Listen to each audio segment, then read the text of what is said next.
Good afternoon, ladies and gentlemen. I'm Dennis Brothers alongside with Senator Brad Hutto, and you're listening to an all-new live version of New Perspectives Media. Welcome to New Perspectives, Senator Hutto. Glad to be here, Dennis. Thank you for being my guest. So, Senator Hutto, tell our listeners a little bit about yourself for those that may not be familiar with who you are. Well, I grew up here in Orangeburg County and went to the University of South Carolina and then to Georgetown University to law school. Came back and I've been practicing law in Orangeburg now for about 35 years. And I was elected to the South Carolina Senate in 1996, and I represent 6 counties: Barnwell, Bamberg, Allendale, Colleton, Orangeburg, and Hampton. Wow, so you have done this since you've been here for a while. We're going on 20 years. 20 years. You've been doing this 20 years. Okay. So what is a typical day like for you being a senator? Well, between January and June, we're in session Tuesday, Wednesday, and Thursday. So I'm in Columbia Tuesday, Wednesday, and Thursday every week from January until June. This year, we're probably trying to end in May. And so we're doing committee work and on the floor of the Senate, meeting people, talking to constituents during that part of the year. Then from June until January, I'm back here in Orangeburg, and so on some days I'll have Senate business and other days I'll be practicing my occupation, which is being a trial lawyer. Absolutely. So, for our community listeners that may not be familiar, what is a senator and what are the job duties of a senator? South Carolina has 46 senators. Historically, there was 1 senator for every county. In the 1960s, that changed because of population shifts, and the courts ruled that each senator had to represent the same number of people, regardless of the geography. So we are elected as the upper body of a 2-body chamber of the General Assembly, which sits in Columbia.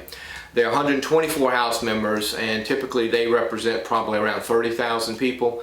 Senators represent about 100 to 110,000 people.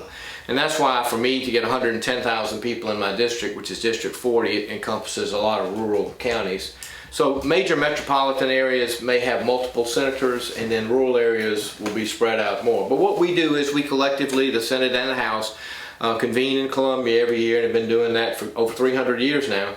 And we make the laws. We pass the budget of this state, and we make the laws of this state. And everything from saying that the speed limit's 60 to that you got to stop at a stop sign, to how much teachers get paid, to you name it. If it involves state government in any way, we have probably at some time over the multiple hundreds of years of meeting have addressed a law. Most of the laws that we have now, as you might imagine, most of the good ideas in 300 years, most of the good ideas have been taken up, okay? Right. So I'm not suggesting that we need a lot of new laws, but the new laws that we do tend to address these years a lot of them are based on technology and technology changes. Because obviously when laws were passed in the 1800s or even in the 1950s, there were no cell phones.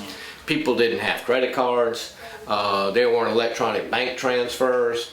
So there weren't cameras in police vehicles. So there weren't stun guns. I mean, you name it. The technology that has come about in the last 20 years of everything from the internet right on was unregulated by laws, and sometimes they deserve to remain unregulated. But other times we have to jump in and say what people can and cannot do and what they can lawfully do. Nobody would have dreamed in the 1800s they would have needed to pass a law about people harassing people on a telephone because they didn't have telephones. So, a lot of what we deal with now are changes in technology, everything from whether prisoners can have Facebook pages to whether sexting should be a crime or not. Wow. And you're doing such a great job here in South Carolina. And I know one of my questions that's going to follow up with that is what motivated you to become a senator? Because I know, you went to school for it, but I know there was some motivation behind you wanting to become a senator.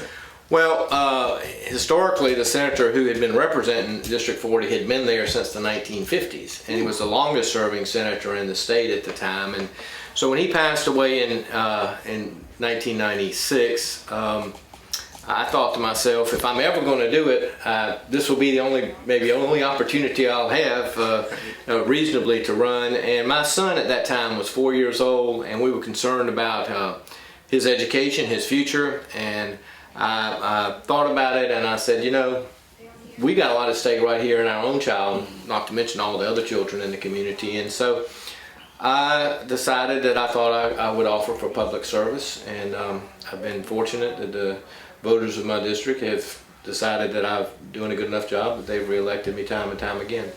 Absolutely. And so with you, and I know earlier you said you work here at Williams & Williams, you practice, your profession. How do you manage to actually to just matriculate from doing that and then also running 6 counties here in South Carolina? How is that? Well, I have a good staff, and I have people that sort of organize things and behind the scenes make sure I'm at the right place at the right time, get my schedule straight so that I don't have 2 things going on at one time. Yes. So that's very important. I have a very supportive family and a very supportive staff, and so that's to start off with is very helpful.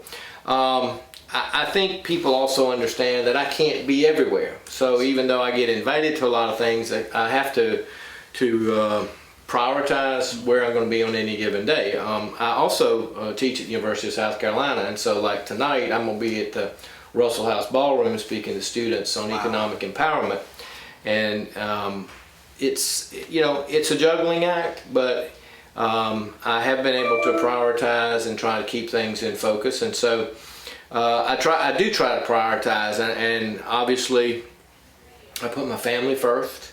And I put my work second, because primarily I am a trial lawyer and I have clients, and they've hired me and I'm dedicated to providing them service. And then I put my Senate work next, and that's not to belittle it, but I do prioritize it at the top when it needs to be at the top, but I don't go around every day just thinking about what I've got to do as a senator. I try and put that in perspective, because it is a part-time job.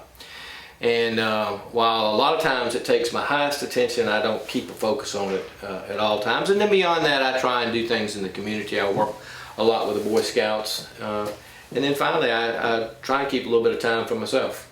Absolutely. Ladies and gentlemen, you're just now tuning into the live version of New Perspectives. I'm Dennis Brothers alongside with Senator Brad Hutto. We're here talking about his career being a senator. Senator Hutto, for our viewers that may be just now tuning into this episode, tell us one more time, what is your occupation and what you do for South Carolina? Well, my main occupation is I'm a trial lawyer, but my elected occupation is I'm a South Carolina senator. I'm represented to basically vote for and on behalf of the citizens of District 40, which are 6 rural counties in South Carolina between Savannah and Augusta and all the way into Orangeburg. And we go to Columbia every year to pass laws and to pass a budget. And the budget isn't one of the major things that we do. It's probably the biggest bill that we pass every year. Absolutely. And if I can ask this, what have been some changes that the Senate has made in South Carolina recently over the past couple of years that you think has benefited South Carolina in a better way?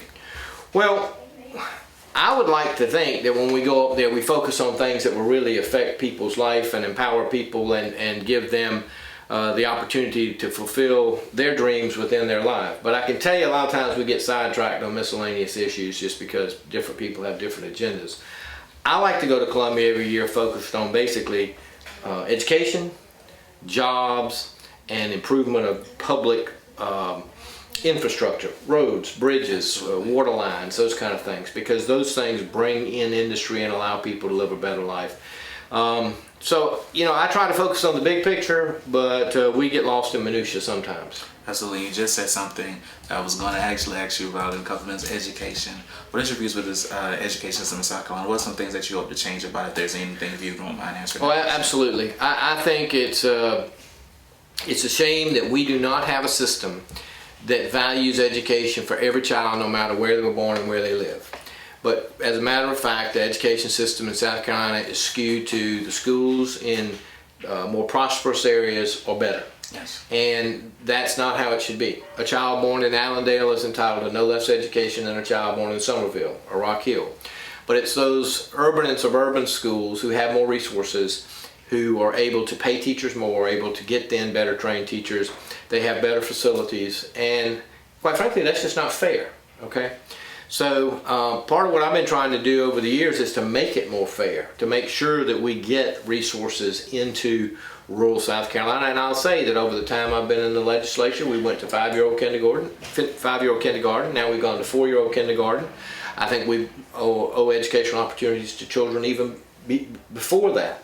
We also owe them a quality teacher in their classroom. Because statistically, if you look at how likely a child is to prosper in the education system, the first statistic you can look at that has significance is if that child, both of his or her parents are educated, then there's a big chance that child's going to value education and get an education. Absolutely. So the educational level of the parents, I can't control. The second factor is that family well-to-do? Do they have the ability to get that child a computer, to take that child on field trips, to let that child go to the museum? I can't control that either, okay? And the third thing is, does a child live in a prosperous community? Because even if the child doesn't have a prosperous family but lives in a prosperous community, the schools are going to be better. Absolutely. And I can't control that either, okay? And so if you look at things that we know statistically might make a child on the track to do well, a lot of it's not something that a law can fix, okay? But the thing we can fix is, because the biggest driver of something we can fix is, does that child have a quality teacher in the classroom that cares about them, that knows the curriculum and can teach the curriculum? And I would like to hope that we're doing better and better in that regard, but quite frankly, we have not properly incentivized teachers, and so a lot of young people, as they go through their college education, are looking at what they want to do. Teaching's not necessarily on the top of that list. I mean, I'll date myself a little bit, but back when I was coming along, there weren't a lot of opportunities for women. So a lot of women became teachers and a lot of women became nurses. And right now, if you look at where we have shortages, it's in teachers and nurses. And a lot of that's because women have the equal opportunity to be and do whatever they want to, and that's great. Yes. I think that is wonderful. So, but we haven't adapted to that change. And when I say adapted to that change, once you realize that you're starting to have voids in the pipeline of essential personnel, you got to do something to incentivize more people to go into nursing, more people to go into the classroom. And what's going to incentivize people? People are people. So money is going to incentivize people. I know a lot of people want to do it because it's their passion, but that will only take you so far if you look around and somebody else who's got less passion, less drive, less education is making more money. And so we've got to do better paying our teachers and incentivizing them to come to rural South Carolina. Because when you get out of college, where do you want to go? Well, a lot of people might say, I'd rather live in the suburbs of Charlotte than to live in rural Bamberg County. And but there's a lot to be said for the children in rural Bamberg County and the needs in rural Bamberg County and Orangeburg County. And so how do we incentivize those people to come back, come home? And part of it is to grow your own. To teach people in your community who already live here, they already have family here, let's educate them to come back and stay here. But you know, we got two things that really go against us in this area: Charlotte and Atlanta. And so a lot of people get out of school and the first thing they say is, I think I'm going to go to Charlotte, or I think I'm going to go to Atlanta. And if the alternative is, well, I'm going to live in Fairfax or Denmark or Norway, we've got to incentivize them to do that. And so it's a challenge, and I can sit here and tell you that, and I recognize that, but that doesn't mean we necessarily address it when we get to Columbia, because I have other senators who are from districts like Somerville, Rock Hill, Spartanburg. Their schools are fine and much better, and they're not having the problems recruiting teachers that we are.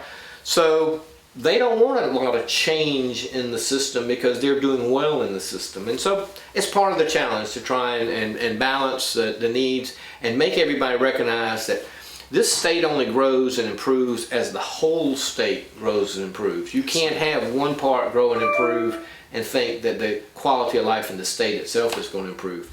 So, we've got the big industries coming in now, the Boeings and the BMWs and the Volvos. The challenge for us in rural South Carolina is to get some of those spin-off supply chain companies to locate in our areas to give folks that live here good quality jobs, so when they get out of high school, they can go right into those jobs. Yes, sir. And I know we have to wrap up shortly. Okay. Senator Hutto, what is what is some contact information? We want some more information about the Senate and any kind of ways that anything that's being passed. You can just, obviously Google in South Carolina Senate. It'll take you right to the State House website. On the State House website, you can channel yourself either to the House side and see who the 124 House members are, or the Senate side and see who the 46 senators are. Each one of us has our own biography and links on that website. There are also other parts of that website where if you want to track any piece of legislation, if you heard about a bill that was coming through and you want to see how it's progressed, you can track all that on the website. You can also call the State House information, and they can connect you to any one of the senators or House members there.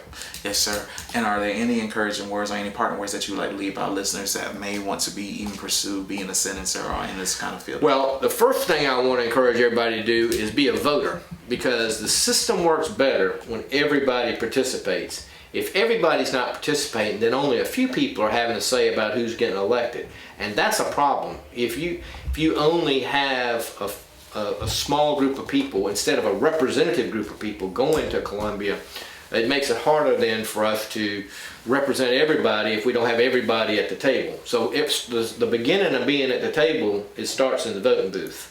And obviously before that, just even getting registered to vote. So I'd encourage everybody to do that. But beyond that, everybody can't be a senator, all right? There's 4.5 million people in this state, and there are 46 senators. But everybody can be a public servant. You can serve on the library board. You can donate time at the food pantry. You can coach youth soccer. You can be a Sunday school teacher. You can be a scout leader. Everybody has a duty to give back and be a public servant. So it doesn't, not only elected officials, but in many, many ways to serve the public. And I would encourage everybody to do that. I think once you start doing that, you will find your niche in the public service arena, and that might lead to elected office. Maybe at the city council, maybe school board, and maybe you're right, maybe senator or governor. Absolutely, ladies and gentlemen, Ben Dennis Brothers alongside my special guest here at Williams & Williams Law Firm, Williams & Williams Law Firm, Senator Brad Hutto, and you have been listening to Your New Perspective. Thank you. This has been a production of New Perspectives Media, a part of the People Station, WOCS 93.7 FM, located at 1581 Russell Street, Orangeburg, South Carolina. New Perspectives Media is sponsored by Orangeburg Consolidated School District 5, Regional Medical Center, the Department of Public Utilities, Jimmy Jones Toyota of Orangeburg, National Kidney Foundation, Curry Insurance Agency, Dean Law Firm. For more information about upcoming programming, tune into 93.7 FM, The People Station.